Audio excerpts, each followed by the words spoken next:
미국은 계산을 끝냈다고 믿었습니다. 25% 관세를 매기면 한국의 무역 흑자는 무너질 것이라고 확신했습니다. 하지만 2026년 7월 1일 새벽 백악관 국가경제위원회 상황실에 도착한 보고서 한 장이 그 확신을 산산조각 냈습니다. 상반기 무역 흑자 1,383억 달러, 전년 대비 5배, 대미 수출 78.6% 증가. 미국이 누르려 했던 나라는 꺾이지 않았습니다. 오히려 더 벌었고 더 멀리 팔았고 더 강해졌습니다. 워싱턴이 발칵 뒤집힌 그날 미국의 관세 전략은 한국 앞에서 처음으로 실패를 인정해야 했습니다. 그 충격적인 전말을 지금 공개합니다. 안녕하세요. 감동라이프입니다. 오늘도 찾아와 주셔서 감사합니다. 시작하기 전에 구독과 좋아요를 눌러주시면 큰 힘이 됩니다. 감사합니다. 제 이름은 마이클 하퍼입니다. 미국 무역대표부 USTR에서 22년째 이코노미스트로 일하고 있습니다. 클린턴 행정부 말기에 들어와 부시, 오바마, 트럼프까지 4번의 정권 교체를 지켜봤습니다. 제 사무실 서랍에는 지난 20년간 제가 직접 작성한 무역 보고서가 수백 건 쌓여 있습니다. 종이 냄새와 잉크 냄새가 뒤섞인 저만 아는 냄새입니다. 솔직히 말하겠습니다. 저는 한국을 특별하게 생각해 본 적이 없었습니다. 관세 협상 테이블에서 한국은 늘 예측 가능한 상대였습니다. 삼성, 현대, 반도체 몇 개 품목, 압박하면 물러서고 시간을 끌면 타협안을 들고 오는 나라. 22년 동안 제가 봐온 협상 기록에서 한국이 먼저 판을 뒤흔든 적은 단 한 번도 없었습니다. 동료들 사이에서 한국은 종종 농담거리였습니다. 한국은 미국이 지켜는 나라다. 회식 자리에서 흔히 나오던 말이었습니다. 저 역시 그 말에 별다른 반박을 해본 적이 없었습니다. 안보는 미국이 책임지고 시장은 우리가 열어주고 한국은 그 안에서 성장한다. 그것이 제가 22년간 당연하게 여겨온 구도였습니다. 2025년 말 백악관은 대한 관세율을 25%로 확정했습니다. 설계자는 국가경제위원회 수석 전략관 리처드 콜먼이었습니다. 콜먼은 예일 출신으로 15년 넘게 무역 정책을 다뤄온 인물입니다. 회의 때마다 손목시계를 확인하는 습관이 있었고 발언이 길어지면 시계를 손가락으로 두드리며 말을 끊었습니다. 정책 발표 브리핑룸에서 그가 마이크패 앞에 서서 던진 문장을 저는 아직도 또렷이 기억합니다. 25%를 매기면 한국의 무역 흑자는 무너집니다. 숫자가 증명할 겁니다. 기자들 사이에서 옅은 웃음이 번졌습니다. 콜먼은 여유롭게 시계를 다시 확인하고는 브리핑룸을 나갔습니다. 그의 계산은 단순했습니다. 관세로 가격 경쟁력을 깎으면 수출이 줄고 수출이 줄면 한국 기업들은 결국 관세를 피해 미국의 공장을 짓는 쪽을 선택할 수밖에 없다는 논리였습니다. 저 역시 그 자리에 있었고 그 논리에 별다른 의문을 품지 않았습니다. 지난 22년간 제가 다뤄온 무역 이론의 범위를 벗어나지 않는 예측이었으니까요. 문제는 6개월 뒤였습니다. 2026년 7월 1일 새벽 서울의 산업통상부가 상반기 수출입 동향을 발표했습니다. 그 보고서 한 장이 백악관 NEC 상황실로 전달되기까지는 채 3시간이 걸리지 않았습니다. 콜먼은 그날 오후 3시까지 저를 호출했습니다. 임무는 명확했습니다. 이 숫자가 어떻게 나왔는지 48시간 안에 분석 보고서를 제출하라는 것이었습니다. 제출이 늦어지면 다음 예산 청문회 자료 준비에서 제 이름이 빠질 거라는 말도 덧붙었습니다. 상황실은 좁았습니다. 책상 하나, 보안 컴퓨터 2대, 벽에는 인도태평양 무역로가 그려진 지도 한 장이 붙어 있었습니다. 형광등이 낮게 윙 소리를 내고 있었고 종이 뭉치 사이로 식어버린 커피 냄새가 배어 있었습니다. 문을 열자 후배 애널리스트 사라 김이 먼저 와 모니터 앞에 앉아 있었습니다. 마이클, 숫자가 좀 이상해요. 사라가 모니터를 돌려 보여주며 말했습니다. 그녀의 손끝이 화면 위 숫자를 가리키고 있었습니다. 이상한 정도가 아니라 이해가 안 되는 수준이에요. 저는 아직 그 숫자를 직접 보지 못한 상태였습니다. 하지만 사라의 표정만으로도 짐작할 수 있었습니다. 이건 우리가 6개월 전 예측했던 시나리오 중 어디에도 속하지 않는 결과였습니다. 저는 의자를 끌어와 앉으며 물었습니다. 얼마나 심각해? 사라는 대답 대신 화면을 향해 턱짓만 했습니다. 콜먼이 6개월 전 브리핑룸에서 확신에 차 던졌던 그 문장이 지금 제 눈앞 모니터 위에서 정반대 방향으로 뒤집히려 하고 있었습니다. 그리고 저는 아직 그 숫자가 정확히 얼마인지조차 모르고 있었습니다. 이 보고서에 제 이름이 걸려 있다는 사실도 말씀드려야겠습니다. 저는 올해 초 국장 승진을 앞두고 있었습니다. 콜먼의 관세 정책을 뒷받침하는 경제 모델을 설계한 사람이 바로 저였기 때문입니다. 만약 이 모델이 틀렸다면 그 책임은 고스란히 제 이름 앞으로 돌아올 것이었습니다. 22년 경력에서 처음으로 제가 만든 숫자가 저를 겨누는 상황이었습니다. 콜먼은 자신의 정책이 실패할 거라고는 단 한 번도 상상해 본 적 없는 사람이었습니다. 그는 예산관리국 시절부터 숫자는 거짓말을 하지 않는다는 말을 입버릇처럼 해왔습니다. 문제는 그 숫자를 어떤 틀 안에 넣고 보느냐에 따라 결론이 완전히 달라질 수 있다는 사실을 그가 좀처럼 인정하지 않는다는 점이었습니다. 사라가 커피 2잔을 들고 다가와 하나를 제 앞에 내려놓았습니다. 차갑게 식은 커피가 입안에서 씁쓸하게 퍼졌습니다. 콜먼이 벌써 3번이나 상황실에 왔다 갔어요. 사라가 낮은 목소리로 말했습니다. 표정이 심상치 않았어요. 저는 아직 그 숫자를 직접 보지 못한 상태였습니다. 하지만 이 순간만큼은 분명히 알 수 있었습니다. 48시간 뒤 저는 지난 22년간 제가 믿어온 것과는 전혀 다른 결론을 백악관에 제출하게 될 것이라는 사실을 말입니다. 사라가 모니터를 제 쪽으로 완전히 돌렸습니다. 화면에는 아직 요약되지 않은 원자료가 그대로 떠 있었습니다. 숫자와 그래프가 빼곡했지만 저는 첫 줄조차 아직 제대로 읽지 못한 상태였습니다. 그만큼 눈앞의 상황이 낯설었습니다. 이거 보면 콜먼이 뭐라고 할까요? 사라가 낮게 중얼거렸습니다. 저는 대답하지 못했습니다. 22년 경력 동안 이런 표정으로 모니터를 마주한 적은 없었습니다. 그리고 그 순간 저린 진짜 숫자가 무엇인지조차 모르고 있었습니다. 상황실 문이 벌컥 열렸습니다. 리처드 콜먼이었습니다. 콜먼은 국가경제위원회 수석 전략관입니다. 예일에서 경제학 박사를 받았고 15년 넘게 무역 정책을 다뤄온 인물입니다. 은색 손목시계를 항상 왼쪽 손목에 차고 다녔고 발언이 길어지면 그 시계를 오른손 검지로 두드리는 버릇이 있었습니다. 넥타이는 늘 짙은 남색이었고 구두는 광이 나도록 닦여 있었습니다. 그가 방에 들어올 때마다 값비싼 향수 냄새가 먼저 퍼졌습니다. 오늘도 마찬가지였습니다. 그는 문가에 서서 시계를 두드리며 저를 내려다봤습니다. 하퍼, 벌써 봤나? 콜먼이 물었습니다. 저는 아직 원자료를 정리하지 못한 상태였다고 답했습니다. 콜먼은 못마땅한 표정을 지으며 상황실 안으로 성큼 들어왔습니다. 그의 구두 소리가 좁은 방 안에 또각또각 울렸습니다. 이건 일시적 왜곡입니다. 콜먼이 먼저 결론을 던졌습니다. 관세 효과가 실물 경제에 반영되려면 최소 12달이 걸립니다. 반년짜리 숫자로 정책을 판단하는 건 성급합니다. 사라가 조심스럽게 끼어들었습니다. 하지만 전략관님, 이 숫자는 예상 범위를 벗어난 수준입니다.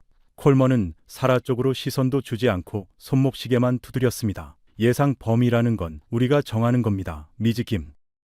저는 그 순간 콜먼의 말투에서 익숙한 패턴을 읽었습니다. 지난 22년간 워싱턴에서 봐온 전형적인 방어 논리였습니다.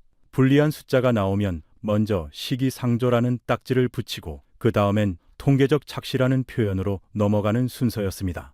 그리고 그 논리가 무너지면 마지막으로 상대국의 특수사정 카드를 꺼내드는 것까지가 정해진 수순이었습니다. 콜먼이 이 관세 정책에 이렇게까지 확신을 갖는 데는 이유가 있었습니다. 그는 이 정책을 대통령에게 직접 브리핑한 사람이었습니다. 대선 캠페인 시절부터 공정무역 재조정을 핵심 공약으로 설계한 인물이 바로 콜먼이었습니다. 만약 이 정책이 틀렸다는 게 증명되면 그의 정치적 입지 전체가 흔들릴 수 있는 상황이었습니다. 저는 그 사실을 알고 있었고, 그래서 그의 확신이 단순한 정책 판단이 아니라는 것도 알고 있었습니다. 한국은 늘 그랬습니다. 콜먼이 말을 이었습니다. 위기가 닥치면 반짝 수출로 버티다가 결국 미국 시장 없이는 무너지는 나라였죠. 6.25 때도 IMF 때도 결국 우리가 없었으면 못 버텼습니다. 이번에도 다르지 않을 겁니다. 콜먼은 거기서 멈추지 않았습니다. 안보는 우리가 지켜주고 시장은 우리가 열어줬습니다. 그 대가로 한국이 미국에 갚은 게 뭡니까? 주한미군 방위비 분담금 협상 때마다 몇 년씩 끌던 나라입니다. 이번 관세는 그 오랜 불균형을 바로잡는 정책입니다. 그의 목소리에는 흔들림이 없었습니다. 저는 반박하고 싶었지만 아직 제 손에는 반박할 근거가 없었습니다. 사라가 다시 입을 열었습니다. 전략관님, 그런데 이번 상반기 대미 수출이 오히려 늘었습니다. 콜먼이 처음으로 사라 쪽으로 고개를 돌렸습니다. 늘었다고요? 관세를 부과했는데. 그의 미간이 살짝 좁혀졌습니다. 그것이 제가 목격한 콜먼의 첫 번째 균열이었습니다. 아주 작았지만 분명히 존재했습니다. 저는 콜먼에게 물었습니다. 만약 이 숫자가 착시가 아니라면요? 콜먼은 처음으로 시계 두드리기를 멈추고 저를 정면으로 바라봤습니다. 잠깐의 침묵이 흘렀습니다. 그럴 리 없습니다. 48시간 안에 이게 왜 착시인지 증명하십시오. 그게 당신 임무입니다. 실패하면 이번 분기 인사평가에서 당신 이름이 어떻게 적힐지는 저도 장담 못합니다. 콜먼은 그렇게 말하고는 상황실을 나갔습니다. 문이 닫히는 소리가 유난히 크게 울렸습니다. 사라가 저를 돌아보며 낮게 말했습니다. 저 사람 이미 결론을 내려놓고 우리한테 증명만 하라는 거예요. 22년 동안 저런 사람을 몇 명이나 봤는지 몰라. 저는 의자에 등을 기대며 대답했습니다. 형광등이 낮게 윙 소리를 냈고 창밖은 이미 어두워지고 있었습니다. 시계는 오후 6시 12분을 가리키고 있었습니다. 48시간 중 벌써 3시간이 지나 있었습니다. 저는 대답 대신 모니터로 시선을 돌렸습니다. 콜먼이 말한 착시라는 단어가 머릿속에 남았습니다. 하지만 사라가 처음 보여준 원자료의 규모는 착시라고 부르기엔 지나치게 크고 지나치게 일관돼 있었습니다. 사라가 자판기에서 커피를 2잔을 뽑아왔습니다. 종이컵을 제 앞에 내려놓으며 그녀가 말했습니다. 마이클, 콜먼이 방금 흔들리는 거 봤어요? 저는 고개를 끄덕였습니다. 봤어. 근데 저 사람 절대 먼저 인정 안 할 사람이야. 우리가 숫자니 압도해야 물러날 거야. 저는 첫 번째 표를 열었습니다. 지금부터 진짜 숫자와의 싸움이 시작될 참이었습니다. 그리고 그때까지도 저는 이 싸움이 콜먼의 완패로 끝날이라고는 전혀 예상하지 못했습니다. 아직 제가 보지 못한 숫자가 셋이나 더 남아 있었고 그중 하나는 저 자신도 믿기 어려운 규모였습니다. 시계는 오후 6시 34분을 가리키고 있었습니다. 창밖 워싱턴의 하늘은 이미 짙은 남색으로 물들어 있었습니다. 사라가 노트북 화면 밝기를 낮추며 말했습니다. 밤새워야 할 것 같은데요. 저는 커피를 한 모금 마시고 고개를 끄덕였습니다. 이제부터가 진짜 시작이었습니다. 저는 첫 번째 표를 화면에 띄웠습니다. 2026년 상반기 한국 수출 총액 4,967억 달러, 전년 동기 대비 48.4% 증가, 상반기 기준 역대 최대 실적이라는 문구가 표 상단에 붉은 글씨로 적혀 있었습니다.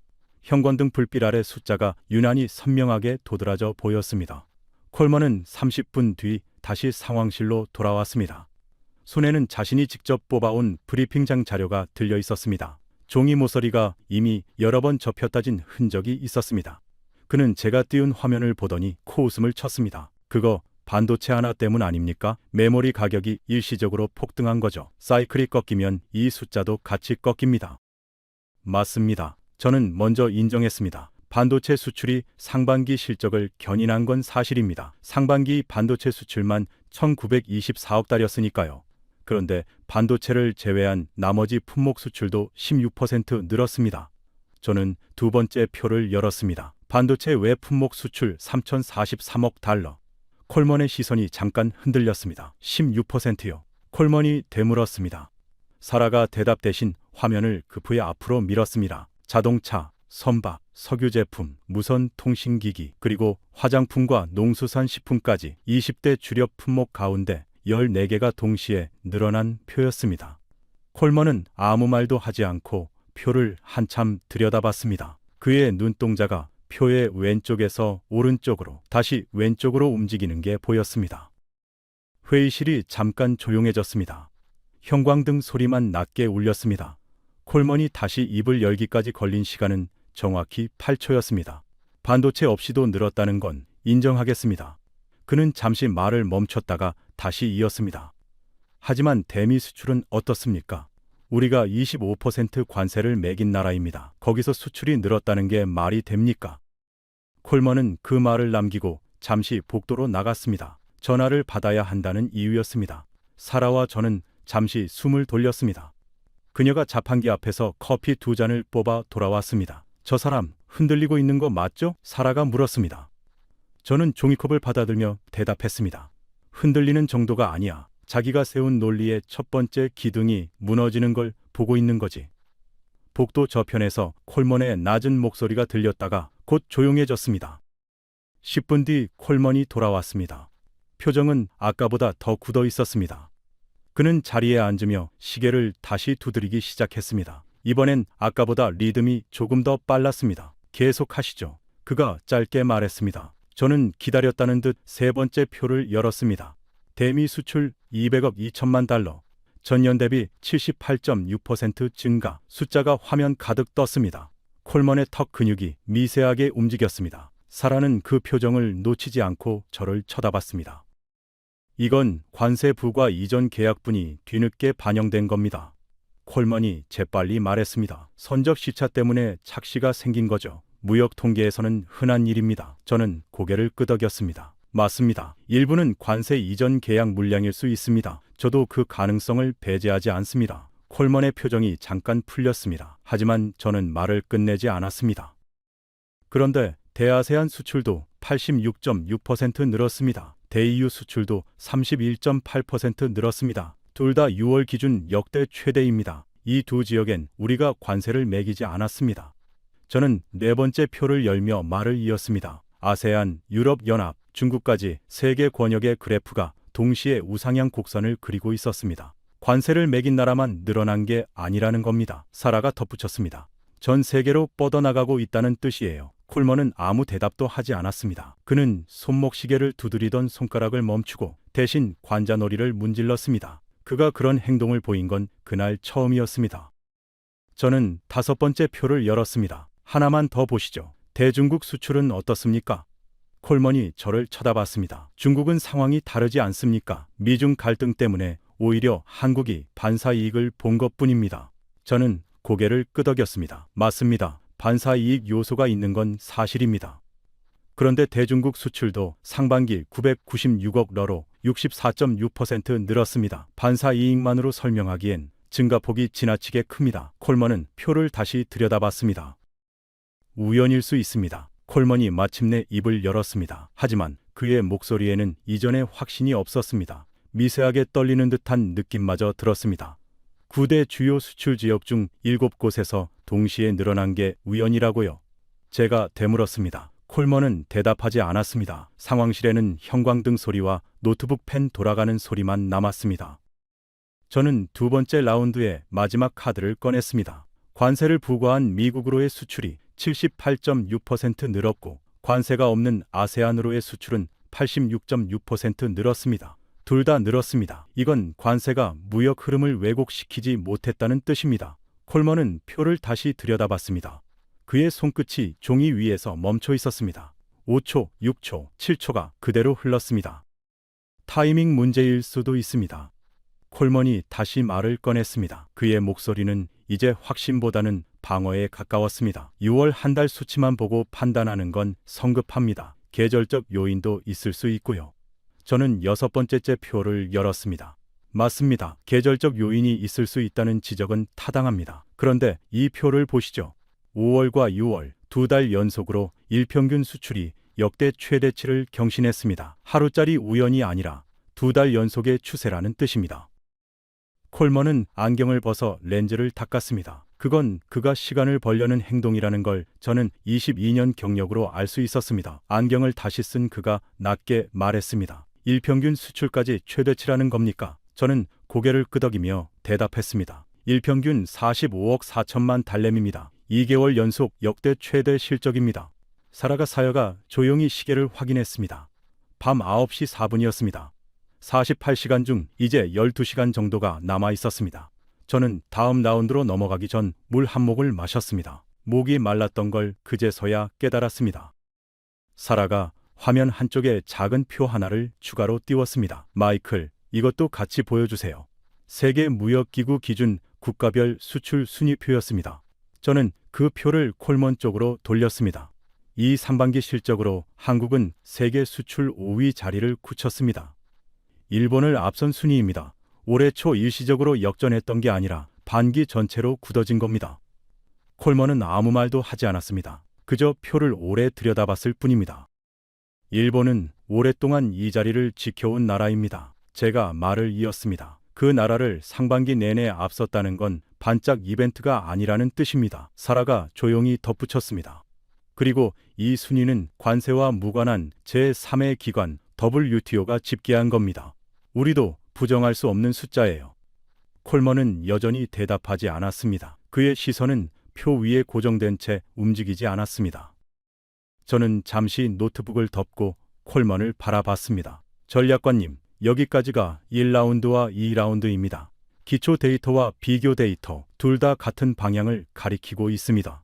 콜먼은 천천히 의자에 다시 앉았습니다. 아까와 달리 등을 곧게 펴지 않고 조금 구부정한 자세였습니다. 계속하시죠. 그가 짧게 말했습니다. 그 목소리에서 저는 처음으로 방어가 아닌 피로를 느꼈습니다. 그는 넥타이를 살짝 느슨하게 풀었습니다. 상황실에 들어온 이후 처음 보인 흐트러짐이었습니다. 사라가 노트북 화면을 다음 폴더로 넘겼습니다. 폴더 이름은 3라운드였습니다. 저는 그 이름을 보며 짧게 숨을 골랐습니다. 지금까지 나온 숫자들은 사실 시작에 불과했습니다. 콜먼도 저 자신도 아직 진짜 충격이 무엇인지 모르고 있었습니다. 아직 이걸로 끝난 게 아닙니다. 저는 다음 페이지로 넘어가며 말했습니다. 반도체 얘기가 나온 김에 하나만 더 보여드리겠습니다. 이 숫자를 보시면 아마 지금까지 본 것 중 가장 놀라실 겁니다. 콜먼은 아무 말 없이 저를 바라봤습니다. 그의 시계 두드리기는 이미 오래전에 멈춰 있었습니다. 얼마나 더 남았습니까? 콜먼이 물었습니다. 목소리에 피로가 묻어 있었습니다. 저는 남은 자료 목록을 훑어보며 대답했습니다. 2개 더 남았습니다. 하나는 반도체 하나만으로 작년 전체를 이겼다는 얘기고 다른 하나는 무역수지 얘기입니다. 개인적으로는 무역수지 쪽이 더 충격적일 겁니다. 콜먼의 눈썹이 살짝 움직였습니다. 무역수지가 왜요? 저는 대답 대신 노트북을 가볍게 두드리며 미소를 지었습니다. 그건 다음에 보여드리죠. 사라가 새 커피를 가져왔습니다. 시계는 밤 9시 20분을 지나고 있었습니다. 상황실 밖 복도에서 발소리가 들렸다가 멀어졌습니다. 콜먼은 자리에서 일어나 창가로 걸어갔습니다. 창밖으로 워싱턴 시내의 불빛이 점점이 흩어져 있었습니다. 그는 한동안 창밖을 바라봤습니다. 제가 알기론 콜먼은 10년 넘게 무역 정책을 다루면서 단 한 번도 현장을 직접 방문한 적이 없었습니다. 그는 항상 보고서와 모델로 세상을 읽었습니다. 지금 이 순간 그가 바라보는 워싱턴의 불빛 너머에 서울이 있다는 사실을 그가 알고 있는지 저는 궁금했습니다. 등을 돌린 채로 그가 물었습니다. 그 숫자 지금 보여주십시오. 3라 폴더가 열렸습니다. 시계는 밤 10시를 넘어가고 있었습니다. 상황실 안의 공기는 아까보다 무거워져 있었습니다. 첫 번째 표는 반도체 수출 추이 그래프였습니다. 붉은 선이 가파르게 치솟아 있었습니다. 저는 커서로 한 지점을 가리키며 말했습니다. 2025년 한 해 전체 반도체 수출액이 1,734억 달러였습니다. 그런데 26년 상반기, 그러니까 딱 6달 만에 반도체 수출이 1,924억 달러를 기록했습니다. 상황실이 조용해졌습니다. 콜먼은 표를 다시 확인했습니다. 그는 안경을 고쳐 쓰고 화면 가까이 몸을 기울였습니다. 잘못 본 거 아닙니까? 작년 12달 실적을 올해 6달이 넘어섰다고요. 그의 목소리에 처음으로 당혹감이 묻어 있었습니다. 저는 고개를 끄덕였습니다. 정확합니다. 아직 하반기 6달이 그대로 남아 있습니다. 콜먼은 잠시 말을 잃었습니다. 그는 종이 자료를 다시 뒤적였습니다. 손끝으로 숫자를 짚어가며 직접 계산해 보는 듯 했습니다. 사라가 옆에서 낮게 덧붙였습니다. 이 속도라면 연간 반도체 수출이 3,500억 달러를 넘길 수도 있다는 전망도 나옵니다. 콜먼은 안경을 벗고 눈을 감았습니다. 몇 초간 그 자세 그대로 있었습니다. 메모리 가격 때문 아닙니까? 콜먼이 다시 입을 열었습니다. 하지만 목소리에는 힘이 빠져 있었습니다. 맞습니다. 디램 가격이 3월 31달러에서 6월 40달러로 뛰었습니다. 낸드 플래시도 17.7달러에서 28.8달러로 올랐습니다. 가격 상승이 큰 몫을 한 건 사실입니다. 저는 인정했습니다. 그런데 가격만으로는 이 정도 규모를 설명할 수 없습니다. 물량 자체도 함께 늘었습니다. AI 서버 투자 확대로 수요가 구조적으로 늘어난 겁니다. 사라가 다음 표를 열었습니다. 컴퓨터 수출이 308.8% 늘었습니다. 그녀가 말했습니다. 3배가 아닙니다. 4배입니다. 빅테크 기업들이 AI 인프라에 쏟아붓는 자금이 SSD, HBM, 그리고 한국산 부품으로 직결되고 있습니다. 콜먼은 그 숫자를 보며 미간을 좁혔습니다. 308%요. 사라는 고개를 끄덕였습니다. 이 숫자가 착시처럼 보이신다면 다음 걸 보시죠. 그녀는 또 다른 표를 열었습니다. 컴퓨터 수출만이 아닙니다. 무선 통신기기 수출도 51.9% 늘었고 석유 제품도 49.8% 늘었습니다. 반도체 하나가 아니라 연관 산업 전체가 함께 올라가고 있는 겁니다. 콜먼은 자리에서 일어나 상황실 안을 몇 걸음 걸었습니다. 구두 소리가 다시 또각또각 울렸지만 아까와는 다른 리듬이었습니다. 더 느리고 더 무거웠습니다. 그는 창가에 서서 잠시 밖을 내다봤습니다.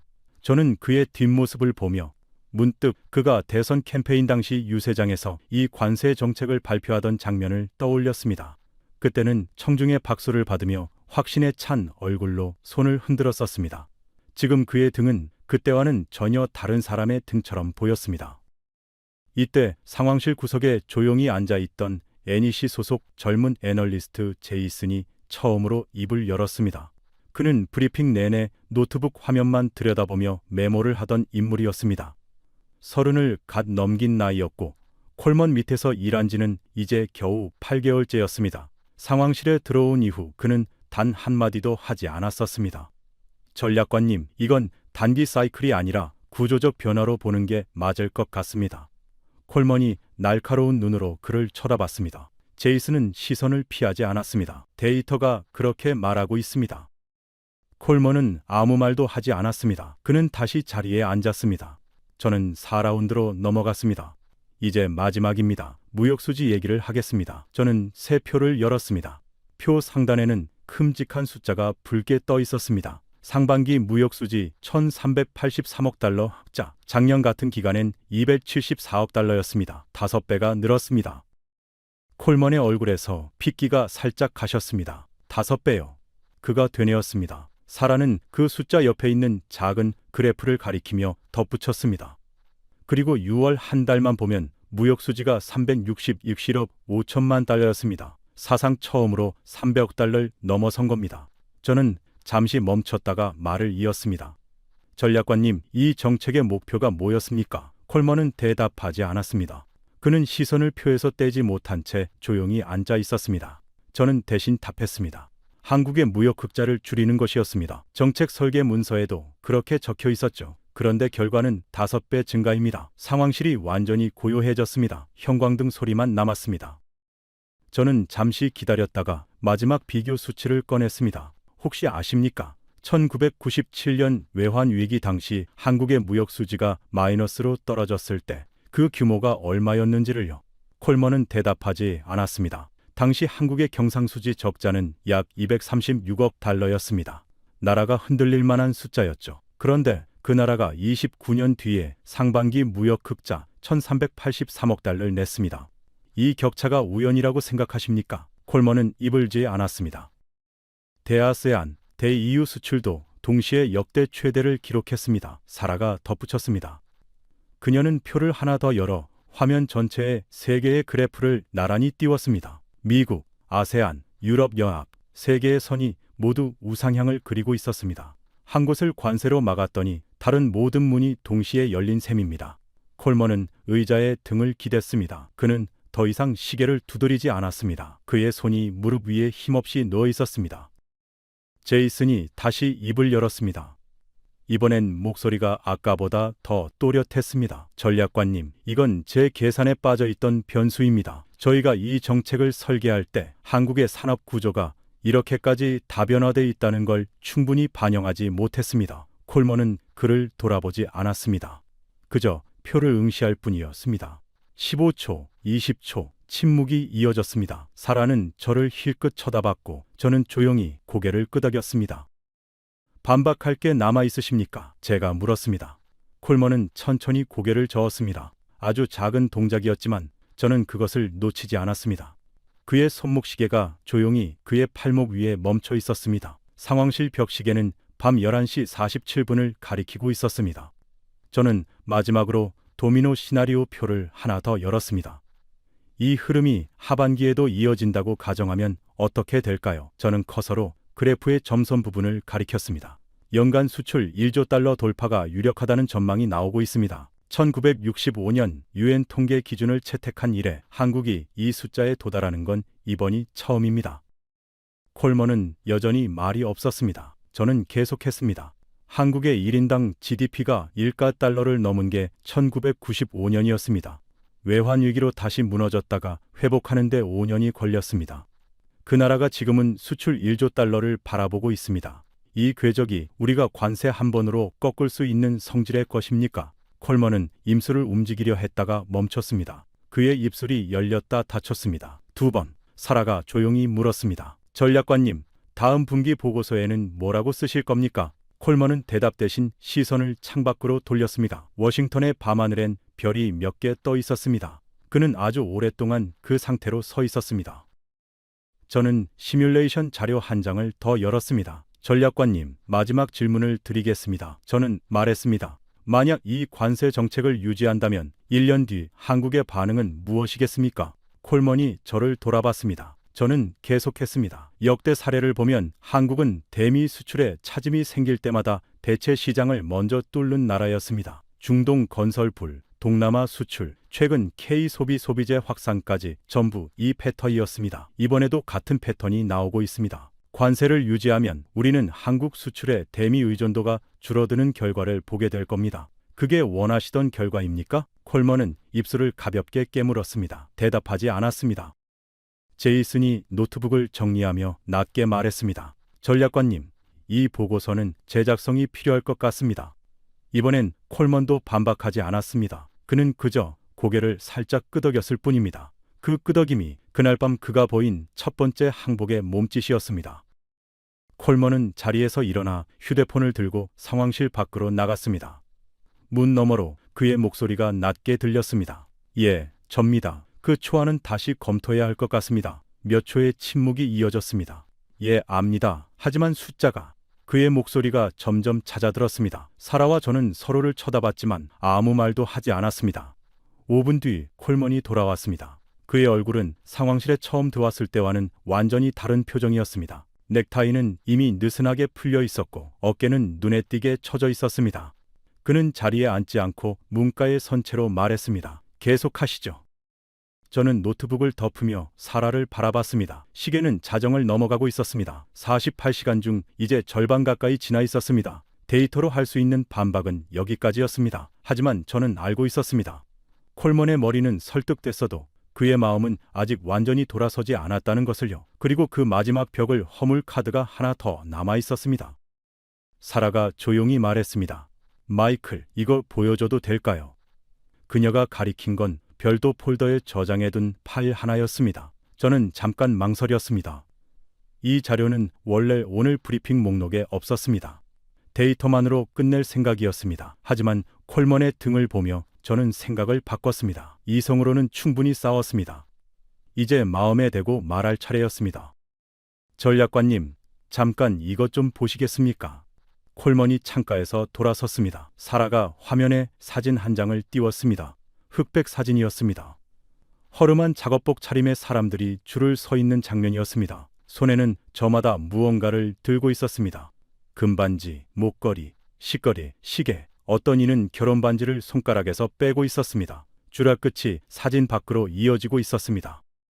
1997년입니다. 사라가 말했습니다. 그녀의 목소리가 평소보다 낮고 느렸습니다. IMF 외환위기 당시 한국의 금모으기 운동 현장입니다. 외환 보유고가 39억 달까지 떨어졌습니다. 국가 부도까지 사흘이 남았을 때였습니다.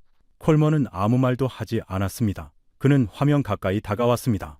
그 순간 그가 얼마나 가까이 다가섰는지 저는 그의 옆에서 그의 숨소리를 들을 수 있을 정도였습니다. 줄을 선 사람 중에는 90대 노인도 있었습니다. 사라가 계속 말했습니다. 전 재산이 금반지 하나뿐인 분들이었습니다. 그 반지를 내놓으면서 한 말이 기록으로 남아 있습니다. 사라는 잠시 멈췄습니다. 저는 그녀가 감정을 추스르고 있다는 걸 알 수 있었습니다. 나라가 살아야 자식들이 산다고요. 짧은 말이었습니다. 하지만 그 말이 상황실 공기 속에 오래 남았습니다. 상황실이 완전히 조용해졌습니다. 벽시계 소리가 처음으로 들렸습니다. 형광등도 잠시 잦아드는 것처럼 느껴졌습니다. 제이슨은 노트북에서 손을 뗐습니다. 콜먼은 안경을 고쳐 쓰지도 시계를 두드리지도 않았습니다. 그저 사진을 보고 있었습니다. 사라는 다음 사진으로 넘겼습니다. 서울 광화문 거리였습니다. 수십만 명의 시민들이 모여 있었습니다. 그런데 이상했습니다. 그 많은 사람들이 모인 광장 바닥에는 쓰레기가 단 한 점도 없었습니다. 사람들은 집회를 마친 뒤 자신들이 가져온 것을 다시 가방에 넣고 있었습니다. 2016년 촛불 집회입니다. 170만 명이 모였습니다. 170만 명이요. 사라가 말했습니다. 부상자 제로, 체포자 제로, 쓰레기 제로. 그녀는 잠시 뒤를 덧붙였습니다. 세계 어느 민주주의 역사에서도 이런 기록은 없었습니다. 콜먼은 사진을 바라보다가 천천히 눈을 감았습니다. 저는 그의 얼굴에서 뭔가 가라앉는 것을 봤습니다. 분노도 방어도 아닌 다른 무언가였습니다. 그것이 무엇인지 저는 정확히 표현할 수가 없었습니다. 다만 그건 제가 22년간 정부 청사 회의실에서 단 한 번도 본 적 없는 표정이었습니다. 사라가 마지막 자료를 열었습니다. 이번엔 표가 아니었습니다. 손으로 쓴 편지 한 장이었습니다. 한국어 원본 옆에 영어 번역이 붙어 있었습니다. 잉크가 바랜 낡은 편지였습니다. 이건 제 할아버지 편지입니다. 사라가 처음으로 1인칭으로 말했습니다. 콜먼이 그녀를 바라봤습니다. 한국계 미국인 2세입니다. 할아버지는 부산 출신이셨어요. 1953년에 쓰신 겁니다. 전쟁이 끝나던 해예요. 사라는 잠시 말을 멈췄습니다. 아들한테 보내신 편지예요. 저희 아버지요. 그녀의 목소리가 살짝 흔들렸습니다. 저는 그녀가 이 자료를 개인적으로 준비해 왔다는 걸 그 순간 처음 알았습니다. 그녀가 지난 이틀 동안 야근하며 무엇을 더 준비하고 있었는지 그제야 이해됐습니다. 편지에 이런 말이 있습니다. 지금은 아무것도 없다. 하지만 이 땅을 팔아선 안 된다. 이 땅에서 살아남으면 반드시 길이 생긴다. 사라는 거기서 더 이상 읽지 않았습니다. 읽을 수가 없었을 겁니다. 저도 마찬가지였습니다. 저는 22년간 무역 보고서를 수백 건 작성했습니다. 거기에는 언제나 숫자만 있었습니다. 교역량, 관세율, 무역 수지. 그 숫자 뒤에 이런 장면이 있다는 걸 저는 단 함도 생각해 본 적이 없었습니다. 숫자는 결과였고 저는 결과만 보았습니다. 그 결과를 만든 손끝에 대해서는 한 번도 생각하지 않았습니다. 콜먼이 의자를 끌어당겨 앉았습니다. 그는 두 손을 무릎 위에 모은 채로 화면을 바라봤습니다. 아까의 그 여유로운 자세가 아니었습니다. 그는 고개를 약간 숙인 채로 오랫동안 앉아 있었습니다. 제이슨은 노트북 화면을 닫았습니다. 상황실에 있던 사람 모두가 그 편지 한 장 앞에서 조용해졌습니다. 1997년에 39억 달러가 바닥났던 나라가. 제가 천천히 말을 꺼냈습니다. 2026년 상반기에 무역 흑자 1383억 달러를 냈습니다. 저는 잠시 멈췄습니다. 그 사이에 촛불을 든 사람들이 있었고 금반지를 내놓은 할머니들이 있었고 아들에게 편지를 쓴 할아버지들이 있었습니다. 그 손끝이 지금 이 숫자를 만든 겁니다. 콜먼은 아무 말도 하지 않았습니다. 그의 두 손이 무릎 위에서 아주 미세하게 떨리고 있었습니다. 저는 그 손을 보며 이제 데이터 싸움이 끝났다는 걸 알았습니다. 그리고 사람의 마음이 움직이는 데는 숫자보다 이야기가 더 정확하다는 걸 22년 만에 처음으로 이해했습니다. 상황실에 긴 침묵이 흘렀습니다. 아무도 먼저 말을 꺼내지 않았습니다. 형광등이 낮게 울렸고 창밖의 워싱턴은 깊은 밤 속으로 가라앉아 있었습니다. 콜먼은 여전히 고개를 숙인 채 두 손을 무릎 위에 올려놓고 있었습니다. 저는 그가 무언가를 말하기를 기다리지 않기로 했습니다. 말은 이미 충분했습니다. 남은 건 그 침묵이 무엇을 뜻하는지 뿐이었습니다. 한 분이 흘렀습니다. 두 분이 흘렀습니다. 사라는 노트북에서 손을 뗐습니다. 제이슨은 볼펜 뚜껑을 열었다 닫았다를 반복하다가 멈췄습니다. 이틀간 쉴 새 없이 돌아가던 상황실이 처음으로 완전히 멈춘 것 같은 시간이었습니다. 저는 그 침묵이 무너지는 순간이 언제인지를 숨죽이며 기다렸습니다. 제이슨이 먼저 입을 열었습니다. 이번엔 조심스러운 어조가 아니었습니다. 전략관님, 저는 이 보고서에 제 이름을 함께 올리고 싶습니다. 콜먼이 처음으로 그를 정면으로 바라봤습니다. 결론을 바꿔야 한다는데 동의합니다. 제이슨은 노트북을 다시 열며 말을 이었습니다. 관세 정책의 목표와 실제 결과 사이에 구조적 오류가 있었습니다. 그걸 보고서에 명시해야 합니다. 그 말이 끝난 뒤에도 콜먼은 아무 말도 하지 않았습니다. 하지만 반박도 하지 않았습니다. 이틀간 그가 단 한 번도 침묵으로 받아들인 적 없던 반박을 이번엔 그냥 듣고 있었습니다. 사라가 조용히 새 문서를 열었습니다. 제가 결론 부분 초안을 잡아볼게요. 그녀가 말했습니다. 마이클, 도입부는 당신이 써줘요. 저는 고개를 끄덕였습니다. 그 순간 콜먼이 처음으로 의자를 앞으로 당겼습니다. 등을 펴고 손을 테이블 위에 올려놓으며 말했습니다. 제가 쓰겠습니다. 사라와 저는 동시에 그를 바라봤습니다.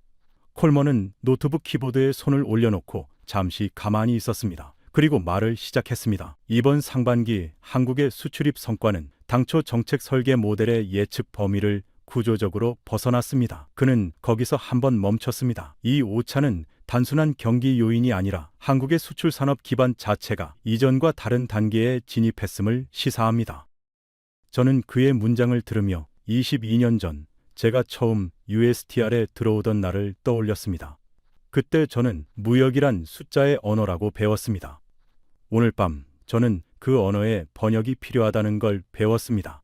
그리고 그 번역을 처음으로 시도한 사람이 아이러니하게도 지금까지 그 번역을 가장 완강하게 거부하던 사람이었습니다. 저는 그 아이러니를 소리내어 말하지 않았습니다. 그럴 필요가 없었습니다.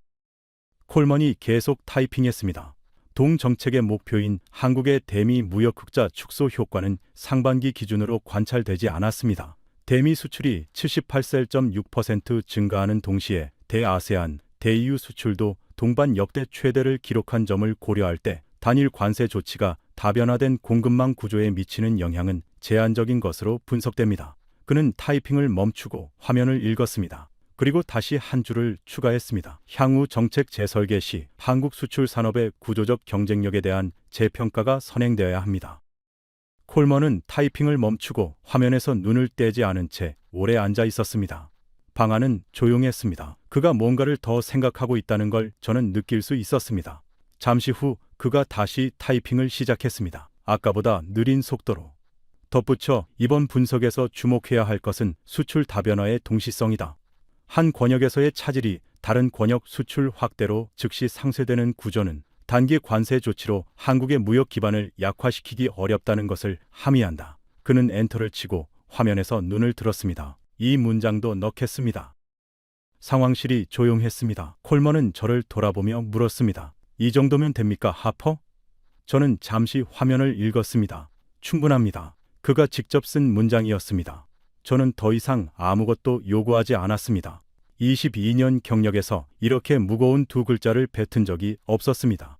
사라가 보고서를 저장하며 화면 하단을 가리켰습니다. 작성자 이름이 3개네요. 하퍼, 김, 그리고 콜먼. 그녀의 목소리엔 감추지 못한 감동이 배어 있었습니다. 콜먼은 그 화면을 보고 아무 말도 하지 않았습니다. 하지만 저는 그의 표정에서 수치나 패배가 아닌 오히려 무언가 정직해진 것 같은 안도감을 읽었습니다. 저는 마지막으로 한 가지를 덧붙였습니다. 보고서 맨 앞에 한 줄 추가하고 싶습니다. 콜먼이 저를 봤습니다. 뭐라고요? 저는 말했습니다. 이 성과의 배경에는 위기의 시대마다 포기하지 않은 한국 국민의 경제적 DNA가 있다. 이것이 이번 분석의 가장 중요한 발견입니다. 콜먼은 잠시 생각하더니 고개를 끄덕였습니다. 그 문장 그대로 씁시다.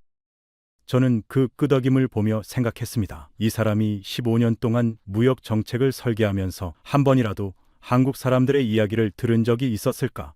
저도 마찬가지였습니다. 우리는 숫자만 봐왔습니다. 숫자가 어디서 왔는지는 보지 않았습니다. 그것이 우리가 이 보고서에서 틀렸던 진짜 이유였습니다. 제이슨이 노트북을 집어들며 일어섰습니다. 저는 이 보고서 평생 기억할 것 같습니다. 그가 말했습니다. 사라가 미소를 지었습니다. 저도요. 저는 아무 말도 하지 않았습니다. 하지만 속으로는 동의하고 있었습니다. 22년 경력에서 이 보고서만큼 많은 것을 가르쳐준 문서는 없었습니다. 제이슨이 창가로 걸어갔습니다. 새벽빛이 워싱턴의 하늘 끝에서 아주 희미하게 번지고 있었습니다. 날이 밝는군요. 그가 작게 말했습니다. 아무도 대답하지 않았지만 모두가 그쪽으로 시선을 돌렸습니다. 콜먼이 자리에서 일어났습니다. 그는 넥타이를 고쳐 매지 않은 채로 재킷을 집어 들었습니다. 재킷을 입으면서 그는 아무 말도 하지 않았습니다. 사라도 제이슨도 말이 없었습니다. 상황실 안에 그가 재킷 소매를 여미는 작은 소리만 들렸습니다. 문 앞에 선 그가 돌아보며 말했습니다. 하퍼, 좋은 보고서가 될 것 같습니다. 그는 거기서 잠깐 멈췄습니다. 1초, 2초. 저는 그가 무언가를 더 말하려는 것 같다고 느꼈습니다. 그러다 그는 짧게 말했습니다. 수고했습니다. 그리고 상황실 문을 열고 나갔습니다. 이번엔 구두 소리가 나지 않았습니다.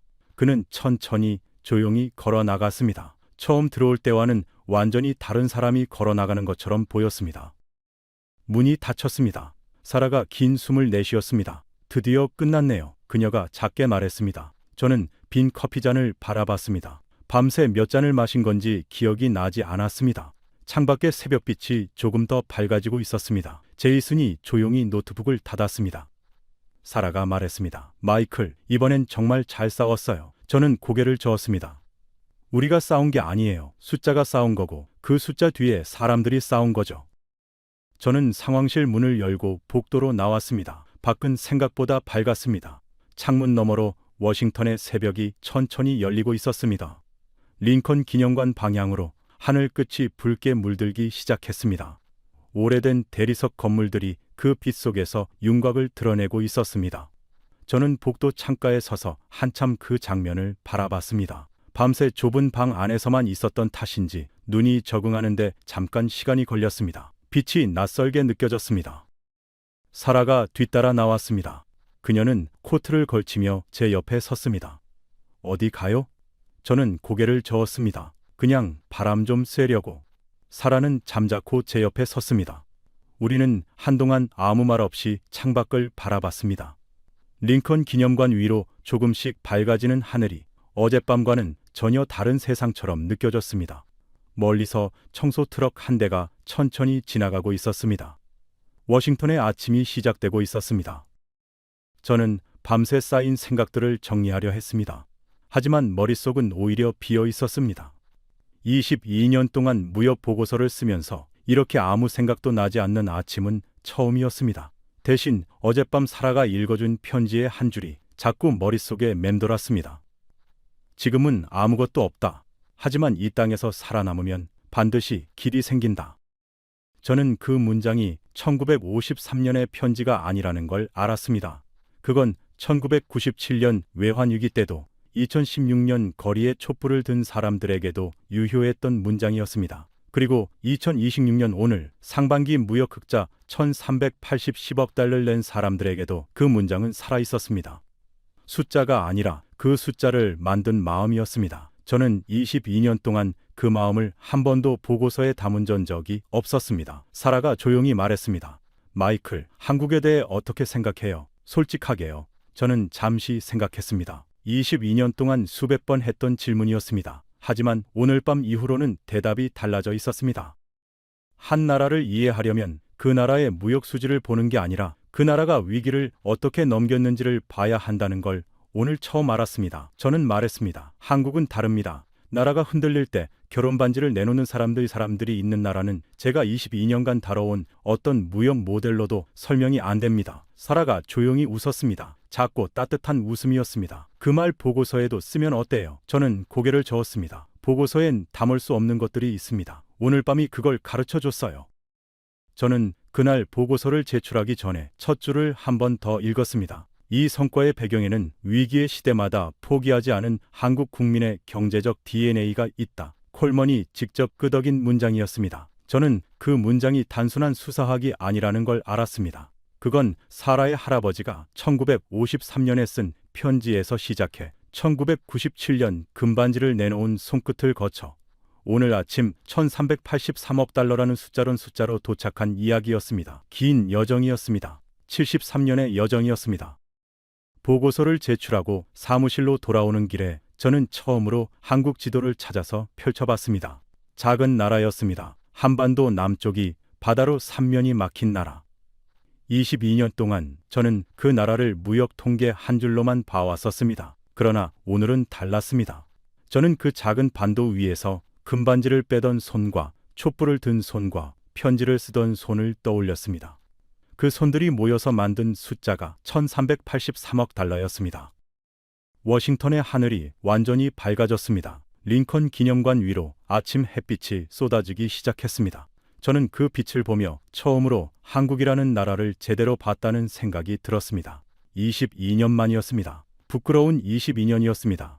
그리고 동시에 이 나라를 뒤늦게나마 이해하게 된 것에 대한 감사한 22년이기도 했습니다. 무역 수지는 숫자가 아니었습니다. 그건 한 나라가 세계와 맺은 신뢰의 총량이었습니다. 그리고 그 신뢰를 쌓는데 한국 사람들은 결혼 반지와 편지와 촛불을 썼습니다. 저는 그걸 이제야 이해했습니다.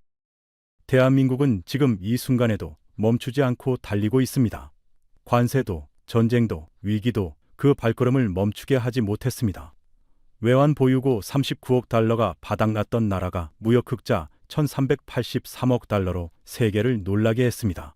이 이야기를 주변의 소중한 분들께 꼭 전해주십시오. 댓글에 대한민국 파이팅을 남겨주시면 그것이 이 채널이 계속할 수 있는 가장 큰 힘이 됩니다. 지금까지 감동 라이프였습니다. 감사합니다.